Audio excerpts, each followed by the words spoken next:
नमस्कार, आप देख रहे हैं हमारा खास कार्यक्रम पहेली और आपके साथ मैं हूं नवजोत रंधावा। तो हमारी इस बार की पहेली है, ऐसी कौन सी 3 चीजें हैं जिन्हें आप एक साथ नहीं खा सकते? सोचिए क्या है वो, और इसका जवाब हम आपको देंगे कार्यक्रम के आखिर में। फिलहाल सुलझाते हैं आज की पहेली।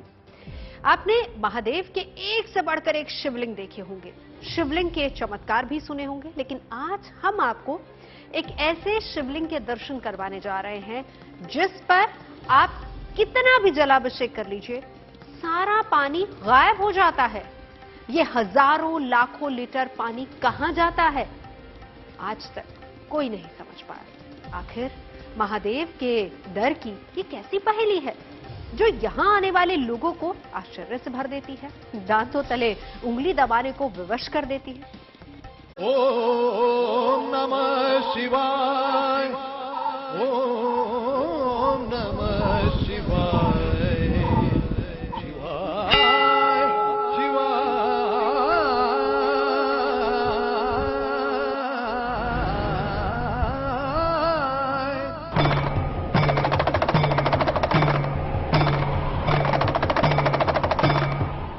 ये पहेली है एक अनोखे शिवलिंग की। तो शिवलिंग का पानी डालते हैं तो पता नहीं चलता कहाँ जाता है।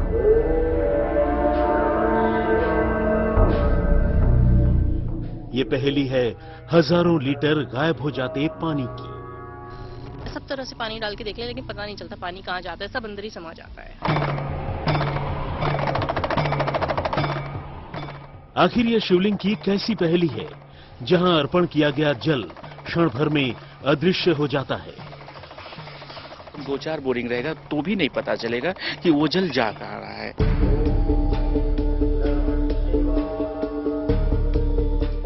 आखिर ये कैसा जादू है, कैसा चमत्कार है, या वाकई ये अनंत शिव की लीला है?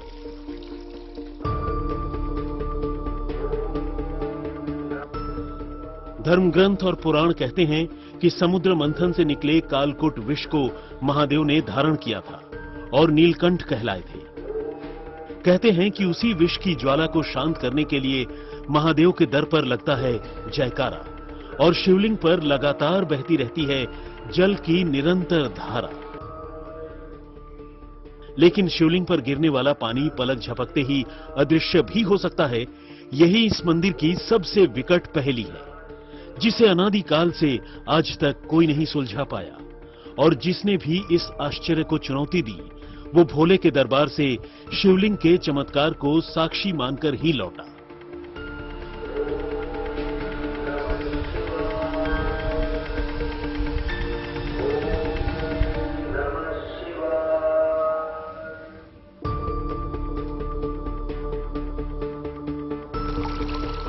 कहते हैं कि इस शिवलिंग पर कितना भी जल चढ़ा दो वो लुप्त हो जाता है, गायब हो जाता है। आखिर शिवलिंग पर चढ़ाया जल कहां जाता है, ये आज तक कोई नहीं जान पाया। कोई कहता है कि यह शिवलिंग पाताल तक जाता है, तो कोई कहता है कि एक शिवलिंग के ऊपर दूसरा शिवलिंग स्थापित है जो भक्तों द्वारा अर्पित किए गए सारे जल को सोख लेता है, और पाताल की अनंत गहराइयों में न जाने कहां ये पानी लोप हो जाता है। हर दिन घटने वाली ये घटना आज तक एक पहेली बनी हुई है।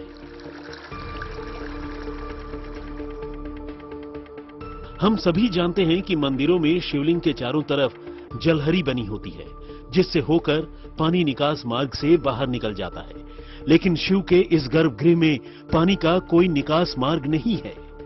आप शिवलिंग पर कितना भी जल डाल दो, चाहे घंटों पानी की मोटर ही क्यों न चला दो, ये शिवलिंग हजारों लाखों गैलन पानी पी लेता है।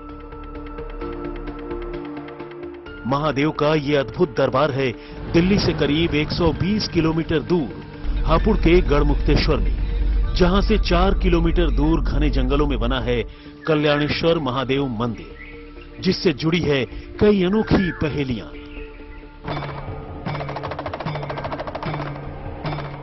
शिव जो अवघड़ हैं, अविनाशी हैं, शास्त्रों में जिन्हें अनंत शिव कहा गया है, जिनकी लीला की कोई थाह नहीं। हमने शिव के कई चमत्कारिक दरबारों के बारे में सुना था, 12 ज्योतिर्लिंगों की गाथाएं भी सुनी थी, लेकिन कोई शिवलिंग लाखों गैलन पानी खुद में समा लेता हो, ऐसा अजूबा पहली बार सुना।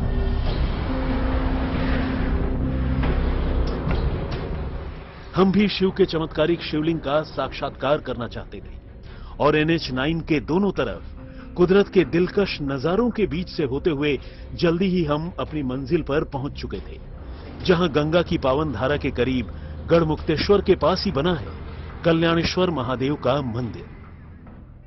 हजारों साल से ये मंदिर अपने आप पे रहस्य बना है। इसकी पहेली को सुलझा कोई नहीं पाया है और जंगलों के बीच में यहां तक पहुंचना और इस अनसुलझी पहेली को सुलझाना बेहद मुश्किल है। कोशिश करेंगे कि हर तरीके से उस तमाम पहलू को सुलझाने का और आपके सामने वो सारी चीजें लाने का जिसके बारे में आपने और हमने सिर्फ सुना है। इस मंदिर से कई पौराणिक मान्यताएं जुड़ी हैं। कोई कहता है कि इस मंदिर को भगवान कृष्ण ने बनवाया, तो कोई इसे भगवान परशुराम से जोड़ता है, तो कोई इस मंदिर के शिवलिंग को सृष्टि के आरंभ से जोड़ता है। लेकिन इस मंदिर का सबसे बड़ा रहस्य है शिवलिंग के ऊपर चढ़ाए गए पानी के गायब हो जाने का। पानी का संगमरमर की जलहरी में स्थापित शिवलिंग में समा जाना। जल जब ज्यादा मात्रा में रहता है तो खन खन की जल अंदर जाने की, जैसे भूमि के अंदर जाने की आवाज महसूस होता है, लेकिन कितना हूं जल पड़ता है इसका पता नहीं चलता है कि ये जल जा कहां रहा है। कहते हैं कि ये गूंज ओम के स्वर को कहीं ना कहीं अभिभूत करती है और भगवान शिव तो अनंत में वास करते ही हैं। भगवान शिव से जुड़ा ये रहस्य ये समझाने के लिए काफी है कि शायद यहाँ पर इस बात को कोई नहीं समझ पाया। यहाँ पर जल अचानक अदृश्य हो जाता है, इसके साथ दूध यहाँ पर अदृश्य हो जाता है। आप जो कुछ भी भगवान शिव को अर्पण करेंगे इस मंदिर में वो स्वयं स्वीकार करते हैं और ये अब से नहीं करीब 5000 साल से बदस्तूर जारी है। ओम नमः शिवाय शिवाय शिवाय।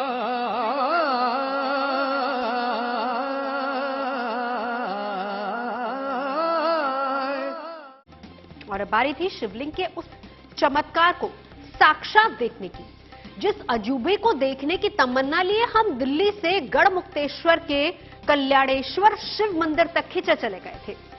दावा किया जा रहा था कि आप शिवलिंग पर कितना भी जल अर्पित कर दीजिए, वो गर्भगृह से बाहर नहीं आएगा बल्कि शिवलिंग के अंदर ही समा जाएगा। आखिर शिव के इस धाम की ये कैसी पहेली थी जो यहां आने वाले भक्तों में कौतूहल जगा रही थी?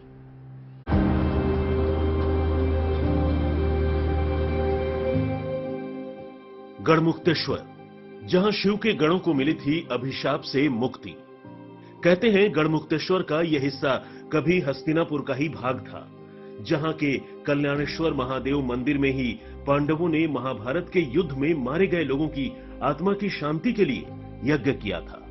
इस मंदिर के परिसर में जब भी आप आएंगे आपको एक अलग तरह की शांति की अनुभूति होगी।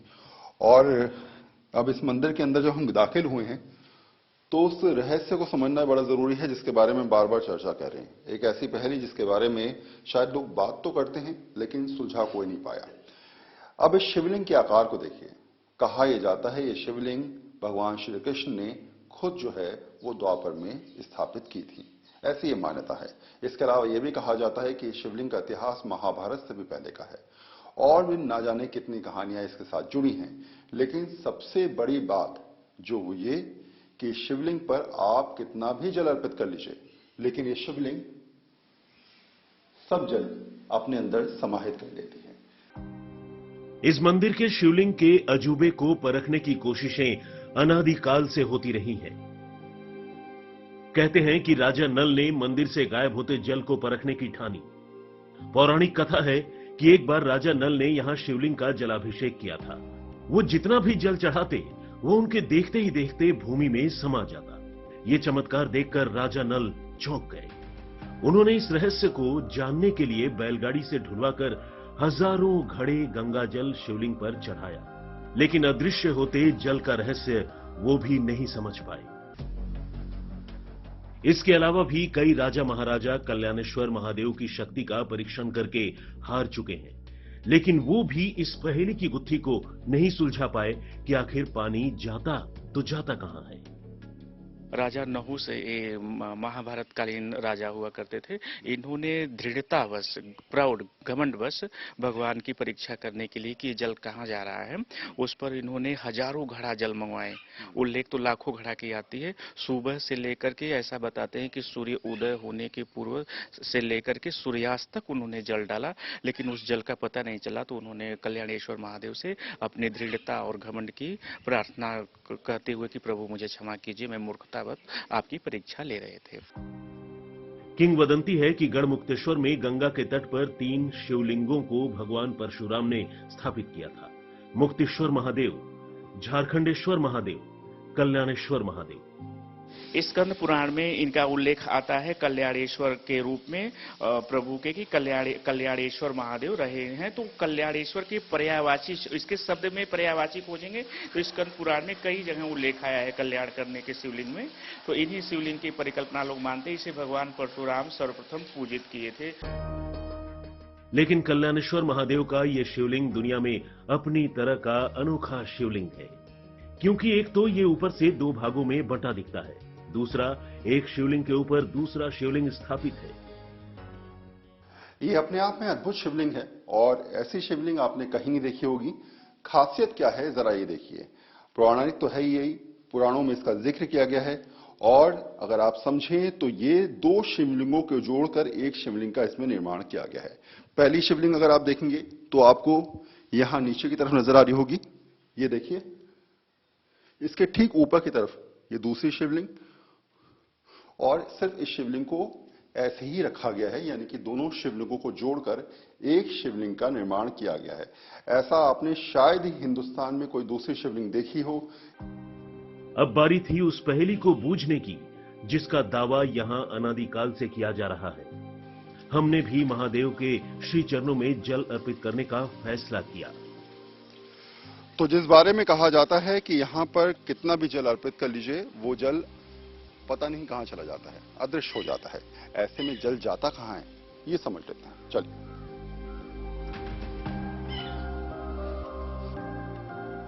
तो बाल्टी में जल हमने रखा हुआ है। अब पहले इसको शिवलिंग पे अर्पित करते हैं।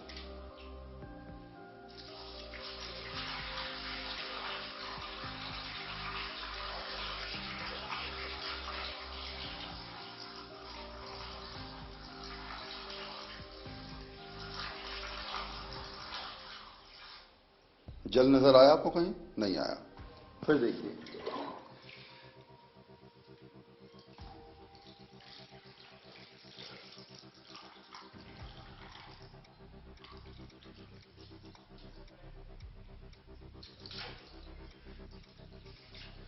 अब मैं आपको एक छोटी सी चीज दिखाता हूं। यहां करीब हमने 2 लोटा जल चढ़ा दिया है पानी। अगर आप सामने की तरफ देखें, अगर मेरे कैमरा पर्सन महेश आपको दिखा पाए, सामने की तरफ आपको जल की एक बूंद नजर नहीं आएगी। आप देखिए, आपको वहां पर जल बिल्कुल नजर नहीं आएगा। और ये शिवलिंग पूरी तरीके से इस समय पानी में भीग चुका है, लेकिन जल कहां गया किसी को नहीं पता। आखिर ये महादेव के दरबार की कैसी पहेली थी? हमारी आंखों के सामने शिवलिंग में पानी समा रहा था, गर्भगृह में शिवलिंग के अंदर पानी जाता जा रहा था। हमने सोचा 4-6 लोटे जल से शायद फर्क न पड़ता हो। हमने पूरी की पूरी बाल्टी ही शिवलिंग पर एक साथ अर्पित कर दी। और वाकई में इस बार तो हमें भी अपनी आंखों देखी पर एतबार नहीं हो रहा था। और सबसे आखिरी में अब ये पूरी बाल्टी मैं यहां पर अर्पित करने वाला हूं और आप देखेंगे कि ये जल भी आपको नजर नहीं आएगा।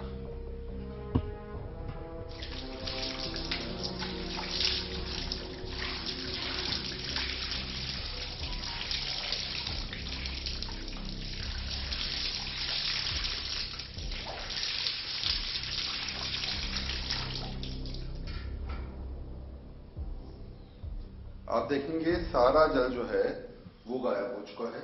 आपको यहां पर जरा सा भी जल नजर नहीं आएगा। ऐसा लगा अपने आप शिवलिंग ने पूरे जल को अपने अंदर स्वीकार कर लिया है। वाकई में कल्याणेश्वर महादेव में चढ़ाया हुआ जल गायब हो रहा था। ये महादेव की शक्ति थी या धरती के अंदर छिपा कोई गहरा सुराख जिससे होकर पानी की धारा पाताल में समा रही थी।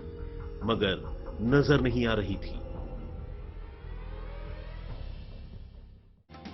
वाकई शिवलिंग के करिश्मे से हम भी अचंभित थे।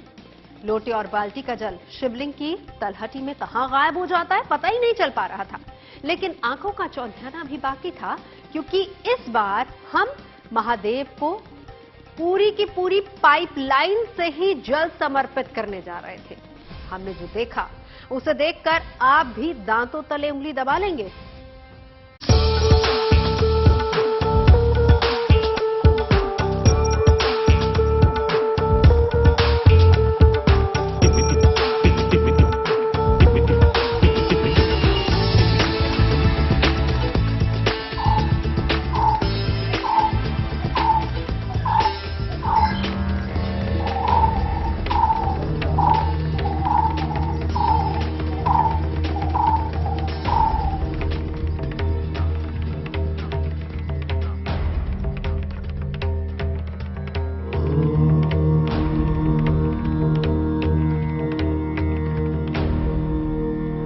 एक ऐसी घटना जो घटित तो हमारी आंखों के सामने हो रही थी, लेकिन उस पर यकीन नहीं हो रहा था।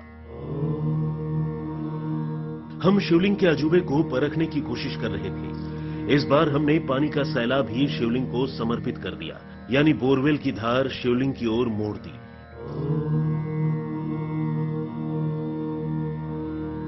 क्या ऐसा हो सकता है कि ये वाला पाइप लगा के हम टेस्ट कर रहे हैं? यस, पाइप से आप चेक कर सकते हैं कि पाइप का भी जल उसमें एक पाइप नहीं, एक ही बोरिंग नहीं, कम से कम 2-4 बोरिंग रहेगा तो भी नहीं पता चलेगा कि वो जल जा कहाँ रहा है। मैं यहाँ का पुजारी हूँ, सुबह 4 बजे भगवान को स्नान कराते हैं, उसका जल अभी आज तक मैं भी नहीं पता कर पाता हूँ कि जा कहाँ रहा है। चलिए ठीक है, अब ये वाला पाइप जो है वो हमने यहाँ से ले लिया। हाँ, पाइप को हम ले लेते हैं इस तरह से। जी, पाइप को लेते हुए हम ट्रायल करके देखते हैं कि वो चलिए। जल की कहाँ कैसे किस तरह से है। अब हाथ में पाइप है, जितना पानी हमारा मन करेगा हम उतना जल शिवलिंग पे अर्पित करेंगे। और आपको यकीन नहीं होगा कि जो बातें हमसे कही हैं अगर वो वाकई सच है तो उससे ये पता चल जाएगा कि आखिर जितनी बातें हैं उसमें कितनी सच्चाई है। ये जल मानव लगता है कि नीचे पाताल में चला जाता है, और ये जल अनवरत जल गिरने का ये आकार देख रहे हैं, पत्थर का कटाव हो गया है कि लगता है कितना पुराना रहा होगा। आज से लगभग महाभारत काल से पूर्व की इनको, जब से शिवलिंग की परिकल्पना की गई है तब से इनको निर्माण बताया जा रहा है कि ये स्वतः हुए होंगे या किसी ने बनाया होगा। आज तक इनकी कोई भी निश्चित इतिहास की जानकारी नहीं मिल पाता है। संभवतः यह आकार पाताल में से बनाया गया है। कितना वृत्ताकार बनाया गया है टेम्पल, देखिए जल का पता नहीं चलता है, जितना भी जल जाएगा ये हमें समझ। पुजारी दावा कर रहे थे कि ये कुछ और नहीं बल्कि शिव का साक्षात चमत्कार है। इसी में ये समाहित होता जा रहा है, जो रिंग बना हुआ है, जो नीचे से स्वतः शिवलिंग की अनुभूति होती है, उसी में ये पूरे जल स्वतः ही समाता जाता है। इसको मैंने घंटों चला करके देखे कि ये जल जाता कहाँ है, लेकिन उसका आज तक पता नहीं चला कि इसकी सोती कहाँ तक है और इसका स्रोत कहाँ चला जाता है, जल का पता नहीं चला है। हम लगातार पानी की जलधारा का रुख शिवलिंग की ओर किए हुए थे और पानी निरंतर शिवलिंग में समा रहा था। ऐसा लग रहा था मानो गंगाधर समंदर को खुद में समा लेंगी। करीब 15-20 मिनट से ज्यादा हमें इस पाइप से जल अर्पित करते हुए लगभग हो गया। जी हाँ, लगभग 15-20 मिनट हो गया और उस जल की पता नहीं चलता है कि वो जल जा कहाँ रहा है, और वहीं स्थान पर स्थान जैसे स्पंज की भांति सोखते चला जा रहा है। इससे बेहतर उदाहरण आपको कुछ नहीं मिलेगा। हजारों लीटर पानी जो है वो ये जल इस शिवलिंग के जुड़ाव को समझ पाना बेहद मुश्किल है, और शायद आप कितना भी जल इस पर अर्पित कर लीजिए आपको पता ही नहीं चलेगा ये जल कहां गया।